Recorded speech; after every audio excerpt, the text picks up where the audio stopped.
right. Thank you to everyone who's joining us. We're going to surprise everybody by going live on time and also by having a little bitty video there in the beginning. I made that a while back in case we needed to buy ourselves about 30 seconds going into a video or a service and have never even remembered to use it. So as I was sitting here getting ready to go live, I decided as good a time as any. All right. I appreciate you joining to be part of it. It feels good to be doing a study in wisdom once again. It's been a while since we've been able to talk about this.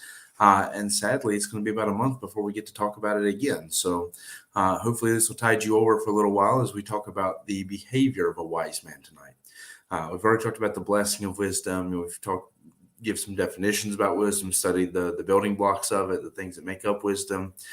But now we really want to get into what kind of behavior does wisdom create in a person? What is the behavior one should associate with someone who has wisdom? So with that said, we're going to go ahead and get right into our study. I appreciate those who are here with us already. I know Mike and Nick are already here. I'm sure there's probably some others as well. You just haven't left a comment yet, but those two have left comments. So again, I appreciate you fellas being here. But let's go ahead. Not really wasting any time getting back into it. I do want to, there's it was an issue on my computer I had to fix real quick. I do want to go ahead and bring up the wisdom chart just for anybody who may have forgotten it, is not familiar with it, or any of those things. Just to give a little bit of a breakdown of where we are at this point. We have studied the general concept of the forms of intelligence and unintelligence seen within the Bible. We have done a study in the fear of the Lord and unbelief, and how that will affect one's heart, and through that affect whether or not somebody comes out wise or foolish. We've studied the heart and how it is the heart of the matter. We've talked about the mind, and then we've really kind of just parked on wisdom and been discussing wisdom. What are the building blocks of it? What are the blessings of it? And now what is the behavior of it? So having said that, now we can go ahead and get into our lesson tonight. So we're going to go back to Proverbs chapter 1, as Proverbs is the book of wisdom. It's where most of our thoughts will be taken from anytime we're doing a study on this. However, there'll be times where we do, maybe begin in Psalms or another book, because there's plenty of good stuff about wisdom throughout the whole Bible. Proverbs 1 and verse 5 says, "A wise man will hear and will increase in learning, and a man of understanding shall attain unto wise counsels." So the first thing I want to note about a wise man when discussing what is the behavior of a wise man, how should someone expect a wise person to behave? The answer is that a wise man will listen and learn. A wise man, one of the most defining characteristics of him is that he is someone who listens and someone who learns. He takes in information and he takes it to heart. That is one of the greatest indicators of someone's wisdom of anything you could possibly look at, is that person is someone who receives information. Now, don't get me wrong. Not everybody is going to, just because they have wisdom, is going to immediately like any rebuke or any chastisements or anything you throw their way, because the Bible says very plainly that no chastisement is pleasurable for the present. So nobody, no matter how wise they are going to receive every rebuke immediately with joy. They're not going to take every slap with a smile on their face. But wisdom in the heart will eventually make that person take what was given to them, process that information, and grow from it, to learn from that. That's one of the greatest, most defining trademarks of any person with wisdom in their heart, is that wise man will hear and will increase in learning. So they'll hear it. They'll hear out what you have to say. They'll listen to it. They may not like it immediately, but they will increase in learning at some point. And so that's the defining thing. And there's some explanation for this throughout the Bible. We're going to try to keep it simple. I have quite a few notes, but I'm going to try to keep the ideas pretty simple tonight, as I still actually have a lot of work to do on some other projects we have going on at the church right now. But Proverbs 17, verse 10, gives us some degree of understanding as to why a wise man will hear an increase in learning. And it says in Proverbs 17:10, "A reproof entereth more into a wise man than 100 stripes into a fool." He's showing you that there's something about the heart of a wise man that you could take someone who's foolish. And let's just make sure we understand the primary difference between a fool and a wise man.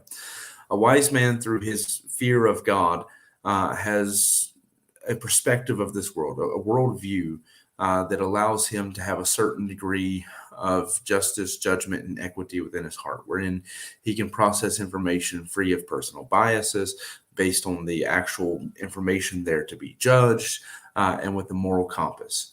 A fool is someone who, because of his unbelief, because the fool has said in his heart there is no God, because of that has gotten to a place where over time that their own opinions have become inflated. That's why foolishness and pride are going to go side by side. They're not the same thing.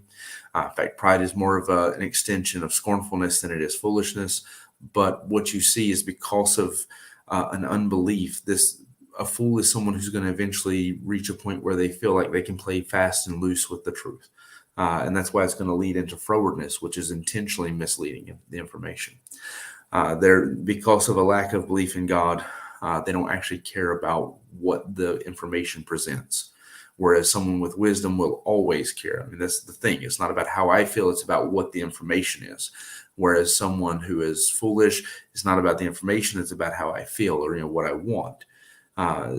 The more simplified definition is that a wise man is someone who has the ability to take his knowledge and apply it, someone who can apply knowledge, and the fool is someone who cannot apply knowledge. You can teach them something, but they don't really understand how to apply it to their lives. They don't have that ability to marry that knowledge with understanding and then use it.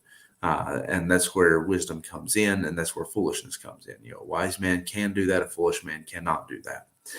So having said that, keeping on focus what we're talking about here, because a fool doesn't have the ability to apply that knowledge, because many times they're not concerned with the actual information, not concerned with facts or with truth. They're concerned with feelings and emotions and things of that nature, because the fool lacks the ability to take knowledge and put it to use and actually apply it properly to their life. What happens is you can beat them 100 times, the Bible says, and it would still not do as much as you just sitting down and talking to a wise man and telling him why he's wrong about something. And with what I just told you, that should make a lot of logical sense to you, because when somebody doesn't have an ability, like they lack the ability to put their knowledge to use and apply it and know how to use it in their life, then of course you can beat them all day. It's not going to change that. The problem is not that they necessarily don't want to do it sometimes. It's that they lack an ability because of an issue in the heart, because the fool hath said in his heart there is no God. So because of the issue with the heart, you can beat him all day. He's not going to learn his lesson. And most of us can think, if we think hard enough, we can think of examples where we've seen that. Maybe you had a sibling, maybe you've seen a child that didn't matter how many spankings they got, it's like they just wouldn't get the point. You've seen people who get in trouble over and over and over again for doing the same things, and they just never seem to get the point. And it's because, in truth, there is a lack of wisdom in the heart. There is a growth of foolishness proceeding forth there in the heart. Now, with wisdom, though, he says that a wise man, you'll get farther with him by just talking to him, just rebuke him, just reprove him, just correct him and talk to him about what he's done wrong. And you'll have more fruit from that. You'll see more profit of just reproving him, which is to talk to him and tell him you should do better about this. He says just reproving a wise man will have more effect than beating a fool 100 times. And like I say, once you understand that heart issue, that makes perfect sense, which also helps you to understand why one of the defining characteristics of a wise man is that he will listen and he will learn. It's because it's ingrained in his heart to do so, to take the information and try to figure out how to use it. Whereas in the heart of the fool, it's ingrained to not. There's just a lack of ability to do that. So because one's heart is not wired that way and the other one is, it dramatically changes how they're affected by the incoming information that's being given to them. In this case, a reproof. Now, Proverbs 9, verses 8 and 9. Says, reprove not a scorner, lest he hate thee. Rebuke a wise man, and he will love thee. Give instruction to a wise man, and he'll be yet the wiser. Teach a just man, and he will increase in learning. So understand that a just man, just to normally say that, should mean a man who is right, a man who is right in his heart, or right in just is a legal term. So normally you'd be talking about legally correct when you say just. With wisdom, though, there's a little bit extra to be considered when you just see the word just thrown about. because of the fact that one of the characteristics of wisdom, as we saw, one of those building blocks, is a sense of justice, a moral compass, that all the information that you're taking in, all that knowledge is feeding into your moral compass and creating with you this thing where you automatically are being pointed to the true north of morality, the right direction morally with what to do with this information. So there is something extra whenever you read the word just man or just in relation to wisdom. Normally, I would say when you read just man, just take it as it normally should be intended, that it is just talking about someone who is legally correct. However, let's consider what's being said here. He says, if you reprove a scorner, he's going to hate thee. So what is the scorner? The scorner is the one who, due to pride that is growing in his heart, feels like he knows everything already and cannot be taught. It is the opposite of someone who's meek or someone who has understanding, in this case, in terms of intelligence. The opposite of a scorner is a man of understanding. But in terms of ability, it's really in a lot of ways an opposite of what we think of as meekness, which is being an ability to keep your self under control in terms of being teachable and being able to learn, not to be confused with temperance. But with that in mind, the scorner, he says, if you reprove him, he's just going to hate you. Because if you just set down someone who thinks they know everything already, who is unteachable because they feel like they got it all figured out, they're a cup that's already full, and you start telling them, you should do better about this, you need to fix this problem, then they're just going to hate you. They're not going to appreciate what you're giving to them. The advice that you're throwing out is being cast on deaf ears, and you're casting your pearl before the swine, because a scorner is not going to receive your rebuke. He's just going to hate you for thinking you're capable of rebuking him or reproving him. And reprove is actually more of the positive. Reprove is just pushing somebody to do something right. A lot of times it's not necessarily as strong as a rebuke, which makes it interesting that the second half of the verse says, rebuke a wise man and he will love thee. So that's saying with a wise man, you can be a little more rough. You can talk to him about, you're wrong about this. You are really wrong and you need to get right. You can be rougher with a wise man, and he will still love you because he appreciates the wisdom in what you're saying. A wise man, even if he doesn't necessarily agree with you, I'll be honest with you, the verse doesn't necessarily say you have to be right. A wise man will, because of the heart that is in him, and that willingness to process and that ability to process information and apply it, a wise man is going to love those who rebuke him. He's going to see that it's done in the right spirit, even if even if he doesn't necessarily agree with what you said, even if in truth you may be wrong. A wise man is going to sit back and he's going to love the fact that you cared enough to try to help him. That you cared enough to try to teach him, to try to show him something. Whereas the scorner is going to say, no, I know it all already. I don't need your help. Who are you to correct me? And you notice, you can think about that. All of us, again, this is something we can see in our everyday life, that there are some people you try to help them, and no matter how much you try to help them, no matter what spirit you come with, no matter how right you are, they think they've got it all figured out, and they get offended that you would dare try to tell them what to do. Whereas there are other people within your life who they have a heart about them, that even if you don't come with necessarily the right spirit, or even if sometimes you're a little bit rough or whatever, they will receive it and they will appreciate the fact that you're trying to help them. I don't normally take questions to the end, but normally Nick has some good stuff. So let me pause to read his question.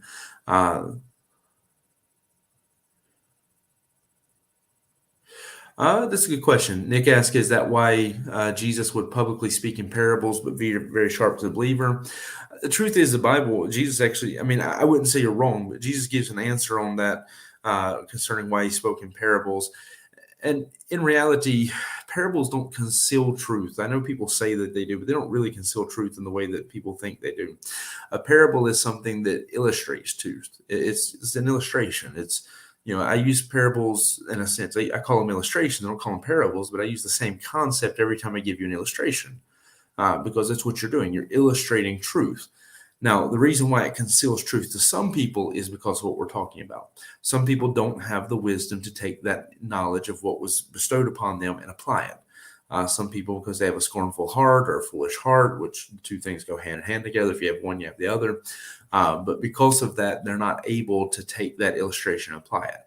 I mean, as a pastor, I'm gonna be honest, one of the more frustrating things I deal with is when I'm preaching and I give this illustration, and I feel like I've done a really good job illustrating my point, and I've put it in such a story in a way that it's like you'll walk away from this and you just got it. And a lot of people get it, and then somebody comes up to me afterwards and they're talking to me about what they got out of it, and whatever they got is nowhere near what I was talking about. It's like they were in a whole different message, and it frustrates me until I began to appreciate it at some point and understand that they're doing their best. There's just probably not necessarily to say that they're foolish, but just a lack of wisdom, a lack of understanding. And so they're taking the information, they're just not able to process it properly. And I think that's what, in terms like what Nick is talking about, what you would see where Jesus would talk very straightforward with his disciples. The truth is that was about the fact that he explains to them, that there's a different relationship with them to where he could just speak bluntly and plainly to them. Whereas, and maybe that is, maybe that's true, that really is an example of reproving not a scorner, but, rebuking a wise man. It would be a fair example of that, maybe. But it was more so about with his disciples that he was trying to prepare them very specifically. And because of his relationship with them, he could speak to them very plainly and very openly about things. But also, the thing is, you notice they miss the point a lot of times. So that's why I'm not so quick to say, yeah, it's about wisdom versus scornfulness, because a lot of times his disciples, even with him just saying it plain and straight as easy as he can, would still walk away scratching their head, having no idea what he just said to them. It's just like they just couldn't get it sometimes. It wasn't really until they received the Holy Spirit at Pentecost that you see them start to understand a lot of things. So with that in mind, I think it's probably, you could use that as an illustration of that, or example of exactly what I'm talking about. That some people, doesn't matter how well you explain it, how good you illustrate it or whatever, they're just not going to get it. And so you can be careful with them. You can tell them they're just not going to get it. Whereas some people, on the other hand, you can be rough and you can just rebuke them and they're going to love you because you do that. Proverbs 10:8 says, the wise in heart will receive commandments, but a prating fool shall fall.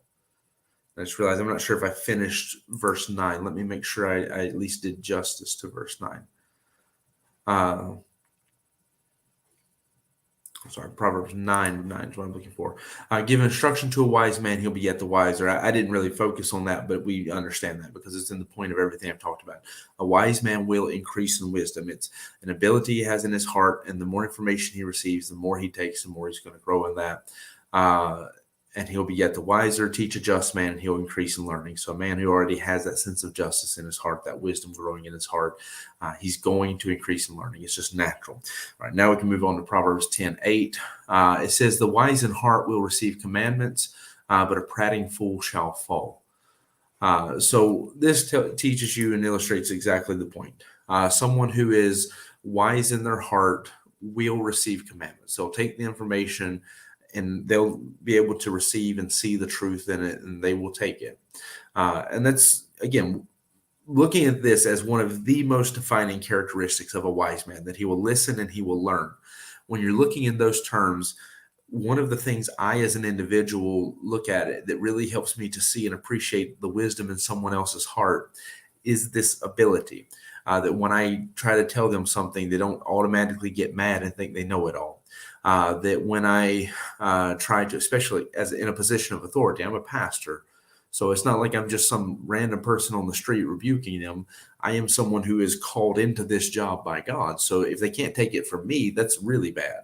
But anyways, that aside, one of the things I notice is that somebody's ability to take what is being said, and they don't have to agree with me. That's not what I measure. It's the fact that they can take it and then they can process that information and walk out on the other side having increased in learning somewhere. They can take what's good and throw away what's not. They can take it all and learn from it. But that willingness to take in information and grow from that information, a heart that is able to do that, is probably the number one most defining characteristic of what it means to be wise. And so in terms of the behavior of a wise man, there's nothing more characteristic of a wise man than someone who's willing to receive rebukes, commandments, reproofs, whatever you're throwing at them, to take that information to heart, process it, learn from it, and grow. That's the greatest defining characteristics of a wise man. Now, moving to the second characteristic of a wise man, we'll be jumping up to Ecclesiastes. For this. Ecclesiastes 2, verse 14 says. I'm sorry, I actually clicked Song of Solomon. Ecclesiastes 2 and verse 14 says, "The wise man's eyes are in his head, but a fool walketh in darkness. And I myself perceived also that one event happeneth to them all." Now, what is Solomon saying? Solomon's the wisest man who ever lived, and he's saying that a wise man, his eyes are in his head. He actually has his eyes. He's looking. He's considering where he's going. But a fool walks around in darkness. He's blind. He's not seeing where he's going. He's not thinking about his directions. And so your second characteristic of a wise man, the second behavior of a wise man, is not only that he listens and learns, but that he looks and considers. He looks at where he's going and he considers the path he's on. And there's a good reason for this. And it really comes down to the relationship between prudence and wisdom. So let me give you a verse from Proverbs before I get too deep in this idea. Proverbs 14, verse 15 and 16. It says, Proverbs 14, verse 15, "The simple believeth every word, but the prudent man looketh well to his goings. A wise man feareth and departeth from evil, but the fool rageth and is confident." So you have this relationship being established, which I'll show you it on the chart in just a minute, that prudence is a product of a wise heart. It is an extension of a wise heart, and it is one that comes about when you start coupling wisdom with knowledge. Someone who has information and has the ability to apply that information will be able to look at where he's going and understand where this path is taking him. So that's why the simple, someone who lacks information, believes everything you say to them. And again, this is one of those things, you see it every day. Everybody knows people who, if somebody talks like they even know a little bit of what they're talking about, there's some people who just either through lack of education, lack of experience, whatever, they'll sit there and they'll just lap it up, never ask any question. They'll eat every bit of it. And that's what he says. Simple, they'll believe everything you say to them. And that's why the internet and everything is such a dangerous place, because for everybody who's trying to teach good and trying to teach right, you have so many people trying to teach wrong. And you have an abundance of people who are just, to be honest, simple. People who lack the knowledge to be able to know that to know what is actually true. And so because of that, it's a dangerous place, where he tells you a prudent person will consider, he'll look to well to his goings. So let me read verse 15 again. "The simple believeth every word, but the prudent man looketh well to his going." So a prudent man, which again is an extension of wisdom, it's a next step beyond wisdom. A prudent man will look and consider where he's going. He'll take it to thought. The prudent man foreseeth evil and hideth himself, but the fool goeth his way and is punished. Proverbs tells us that multiple times, because that is what prudence is. It's looking down the road and considering where this path and these decisions and what I'm doing are going to take me. Now, the relationship, though, is really built when you add to that verse 15, verse 16, "A wise man feareth and departeth from evil." So a wise man, the same thing that's going to lead a prudent man to consider his path, a wise man understands what evil is. He realizes how dangerous it is and how something you cannot play with. And because he has a fear for God, it also with that has a natural fear against evil, a disposition that causes you to realize how serious it is to play with sin and to laugh at sin. That's why to the fool, sin is as sport. It's a thing he can laugh at and joke about and play. It's a game. Proverbs that uses the word sport to say this to us, that to a fool, sin is like a sport to him. It's something that is funny. It's something fun to do. It's like a game. But to a wise man, because the heart of him has that thing where he's looking at these decisions, he's looking at what he's doing, he's considering all of it. It doesn't allow him to take evil so lightly. He is afraid of it, and because of that will depart from it. But the fool rages and is confident. So you're seeing again that heart issue is really the issue of it all. That in this case, someone whose heart has went toward wisdom. Let me throw the chart up one more time. I don't think I'll pull it up anymore tonight, but let me throw it up just for this point. Someone whose heart has been touched by the fear of the Lord, and so their heart has begun to grow and produce wisdom and understanding within it. these two things are growing within the heart, because the fear of the Lord will produce this within a heart. So as wisdom and understanding are growing within your heart, the natural product of wisdom growing in the heart is that wisdom becomes more and more sound, so that it becomes that wisdom that is from above. Because James, the same one who says there's a wisdom from above, also tells you there's a wisdom from below, that there are ways in which you can be on the right track and still be wrong. So just because somebody has wisdom growing in their heart doesn't mean they're intrinsically correct in everything. They're just naturally right about everything. And so as wisdom begins to grow, it produces sound wisdom within your heart. In other words, the wisdom you have becomes strong. It becomes sound. It becomes proper. It becomes wisdom that lines up with God's worldview and God's perspective. That's where wisdom, as I said, some people will define wisdom as seeing things God's way. When wisdom becomes seeing things God's way, it's when it becomes sound wisdom. Now, understanding, as it grows, it will become humility, because understanding, the more you understand yourself, the world around you, who God is, it naturally produces humility within you.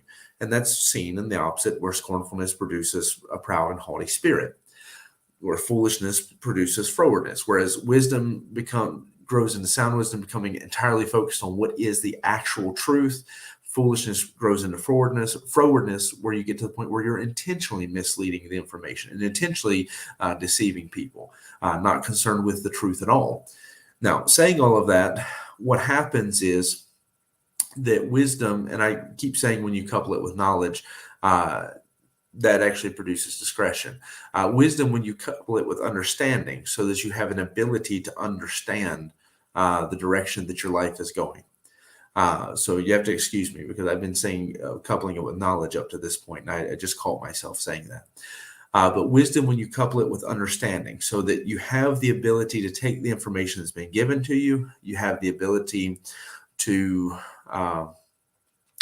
understand that information and apply that information and use it. You have an understanding of what's going on around you. When those two things combine, it creates that prudence, that ability within the heart to properly look at where you're going and understand the path of it, because it's all about understanding.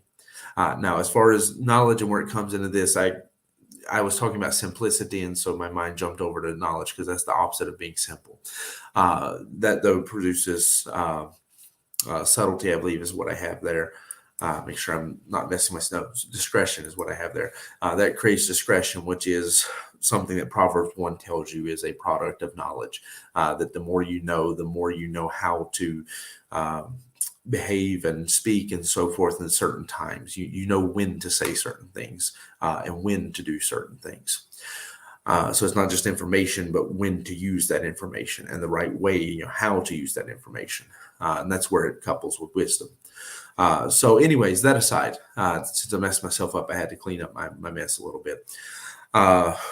What you have is that the heart that is already going towards prudence, that is growing both wisdom and understanding, is always going to be looking at the things it's doing and where it's going, so that it's going to look and consider where its path is leading. Ecclesiastes, we'll jump back over there. Ecclesiastes 8 and verse 5.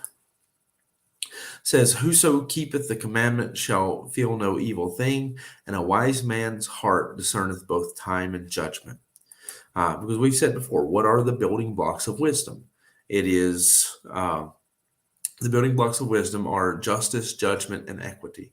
So justice is that sense of justice. It's that moral compass. It's taking your information and trying to keep it pointed morally correct, so that you're applying your knowledge in a morally correct way. What is equity? It's your ability to apply it without personal biases or opinions. And again, Proverbs has a fantastic verse for that we'll get to as we get later in the study. And then what is judgment? Well, judgment is that ability to take the information that's there, all the different dots that you have, and discern and consider how they are connected, to weigh out the matters and make a decision based off of it. So you see, that's naturally very much ingrained in what wisdom is, this ability to look at where you're going, so that you first have the moral compass of justice, the discernment of judgment, that you can take these different dots, these different pieces of information, the different clues you have, and connect the dots and make a decision. And then the equity to keep your own personal biases and emotions and opinions out of it. And with that, it becomes clear that the natural use of wisdom in a heart should be that someone's discerning what's going on. They're considering both time and judgment. They're considering, and let me maybe read a little more of the passage so you understand what he means. It says in verse 6, because to every purpose there is a time and judgment. Therefore the misery of man is great upon him, for he knoweth not that which shall be, for who can tell him when it shall be? Now, in a greater context of Ecclesiastes, we know that he launches into this big discussion that there is a time and a place for everything. And he's essentially saying at this point that a wise man can, with his heart, begin to process information and understand that yes, things are hard for me now, but that's because this is the time where it should be hard for me. Let's think about this for a moment. A man who's just getting started off in his life, he's trying to, get his first job, get out of his parents' house, get started, eventually get married, eventually buy a home.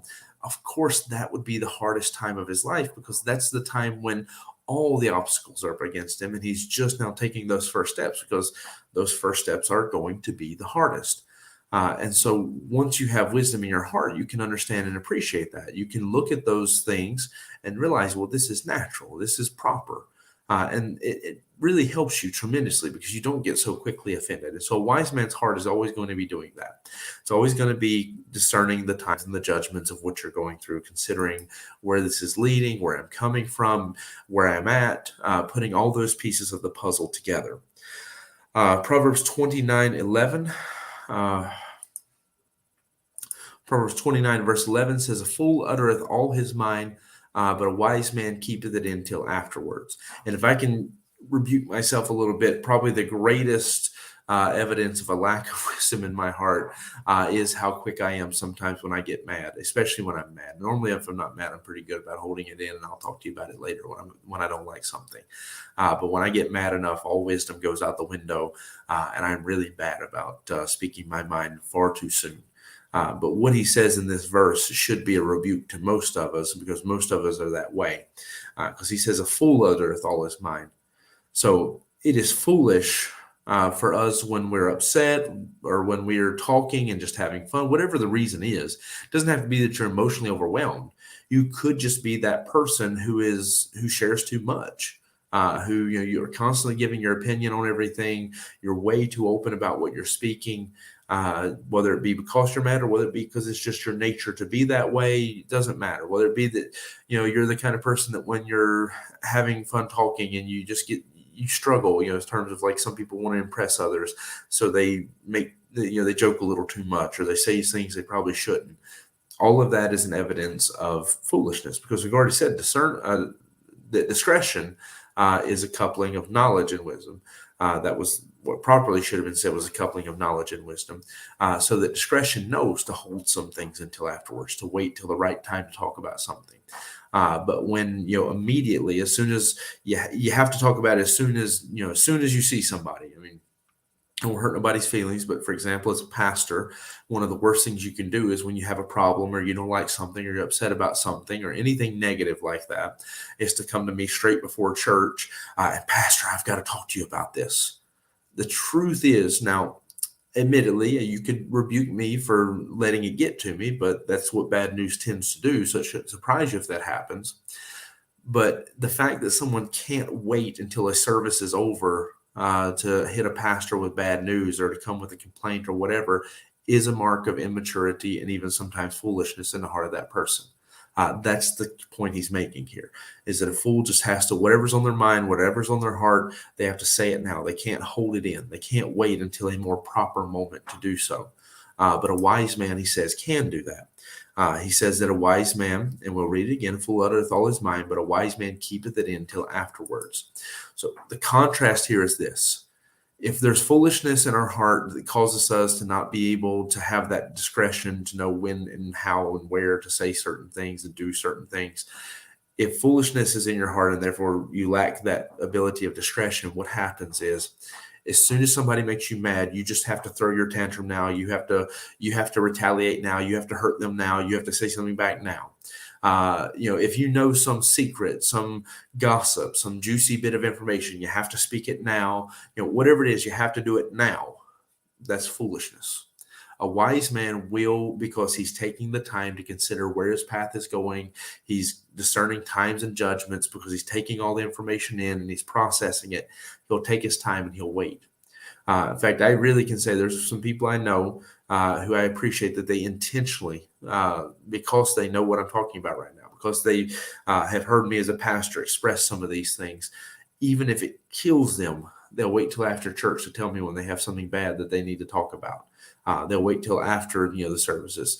They'll call me sometime when they know it's a more free or more easy day to talk about something like this, because of the fact that that person has enough wisdom to understand that if I hit the pastor 5 minutes before church is supposed to start with some major question about some really deep doctrine, then I'm going to make the church service late. Or, if I come to the pastor as soon as he walks in the door to tell him that I'm upset about something, then I'm going to spoil the whole spirit of the service and everything else. A wise man has the ability to understand that. Wise man also has the ability to understand that sometimes when I am emotional, I'm going to say something that I don't mean. And so I should wait until I calm down a little bit and then say this, that I shouldn't just blurt out things in anger. But that I should hold that back in. I should keep my peace until a better, more proper time where I can speak properly. In fact, I'll give my wife is actually quite good at this, even if she's a little bit sharp sometimes, even while trying to do it. Is that Lori is good about when she's mad, she won't talk. She just stops. And sometimes it's bad because sometimes you need to talk, but other times she's probably made herself, as she says, she always says, if you're quiet, you'd be a philosopher.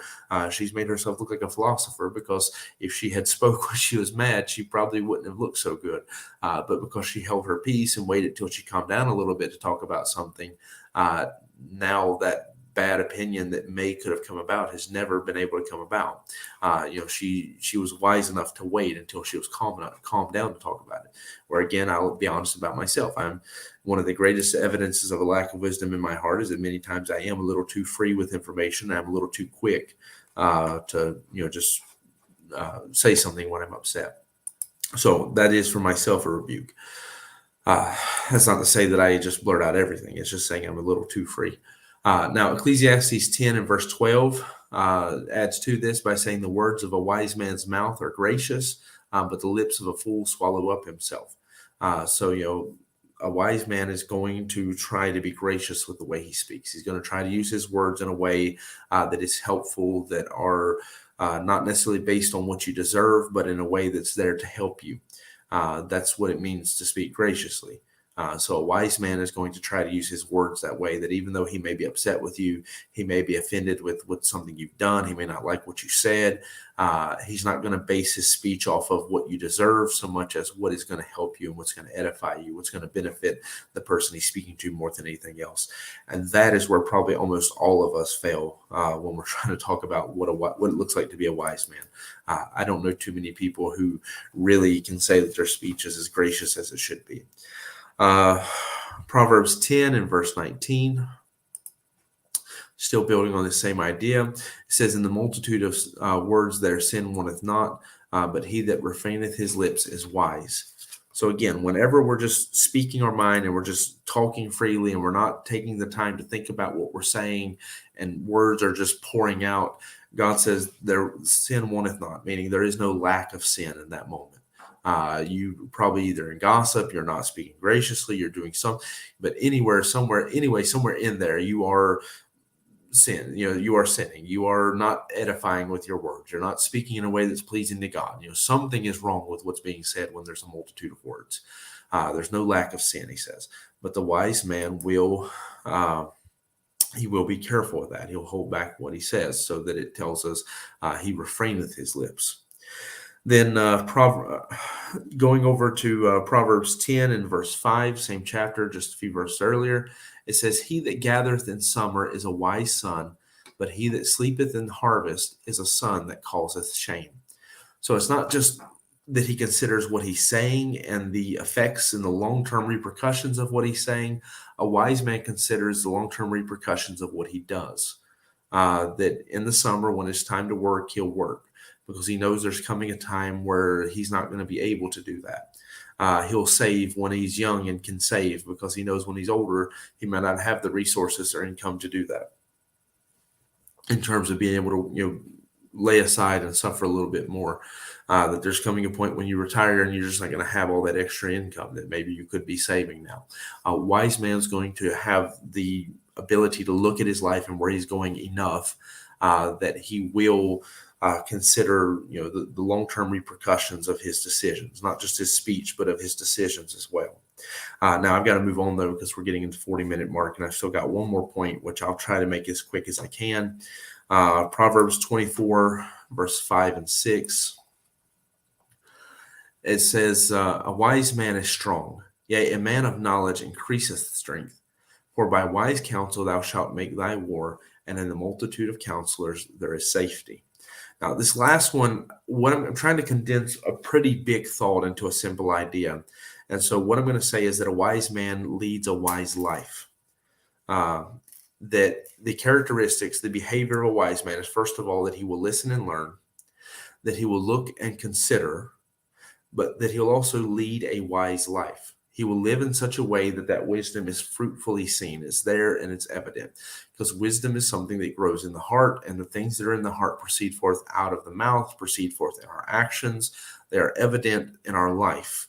That's a very clear teaching throughout the Bible, is that what's in the heart proceeds out, because out of the heart are the issues of life.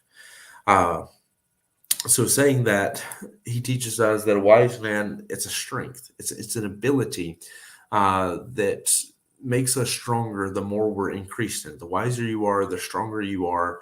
And all your decisions of how you live are going to be based in that wisdom. For by wise counsel thou shalt make thy war. And in the multitude of counselors there is safety. So the idea is that because wisdom is a strength, it's an ability, and as you grow the muscle, you'll be stronger. You will see that throughout your life, that your decisions and everything you do will be based around what is the wise decision. You go to war, you'll base it around what is the wise decision. Then Proverbs 16,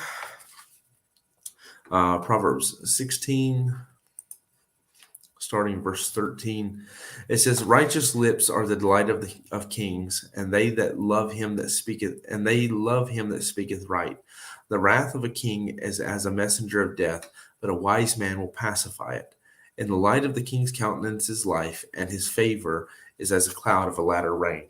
So consider what he's saying, that a king is delighted with someone who speaks right. They love them that speak right. The king's countenance is life in the light of it. So when a king looks favorably on you, he says it's like the cloud of a latter rain, and it's life to you. It is profitable to you if the king likes you, and the king likes you if you speak right. So then what does he say the wise man's going to do with that information?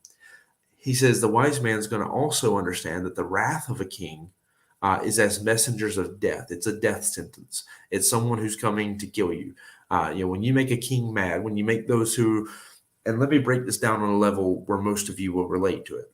When you make those who are in authority over you mad, whether it be your employers, whether it be local authorities, then you are putting on yourself in a certain degree of death sentence. You're going to cost yourself a job. You're going to cause yourself a lot of trouble in the local area where you live. But if you speak right and you talk to them in a way that's right, then he says it's like having that cloud of the latter rain. It's like bringing life to yourself. So a wise man, when he sees that the king is upset about something, he's going to pacify that. He's going to use his wisdom to try what we just illustrated to you, his understanding of the situation, his ability to apply the information he has about everything. He's going to use that to try to calm the king down. So he's going to act wisely. He's going to behave in a way that's wise. And I know that's kind of we would say cop out, to say that the behavior of a wise man is that he'll behave wise, but that's what you see here.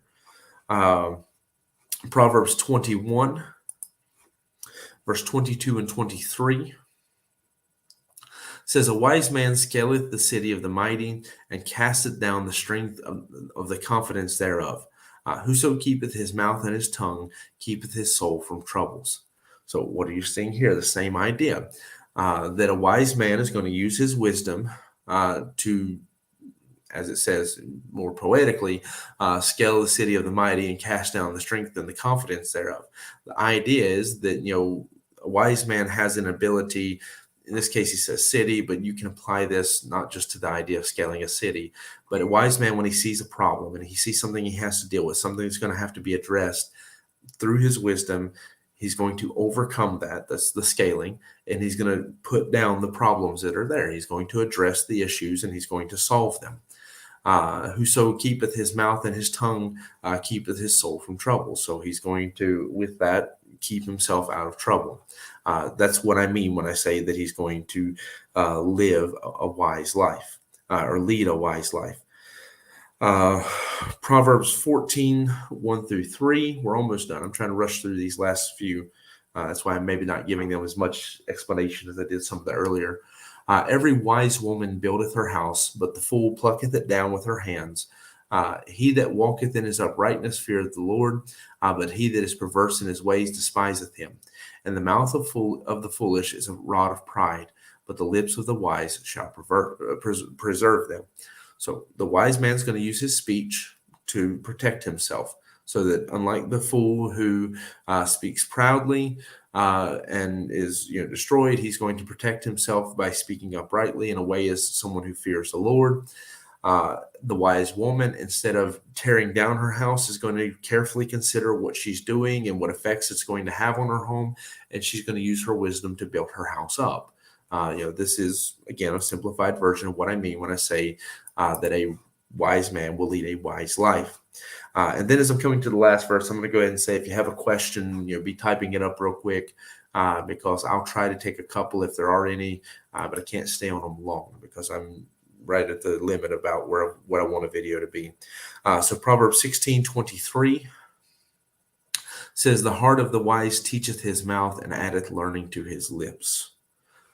So because of the wisdom in his heart, that will instruct his mouth so as to speak wisely, it says. So the idea is very simple. A man who has wisdom in his heart is going to first and foremost listen to what's being taught to him. He's going to take in that information. He's going to learn from it. He's going to increase in wisdom, and he's going to grow in his wisdom. Second of all, a man who has wisdom in his heart is going to look at where he's going. He's going to take consideration of where this is leading him, and he's going to make decisions based off of that.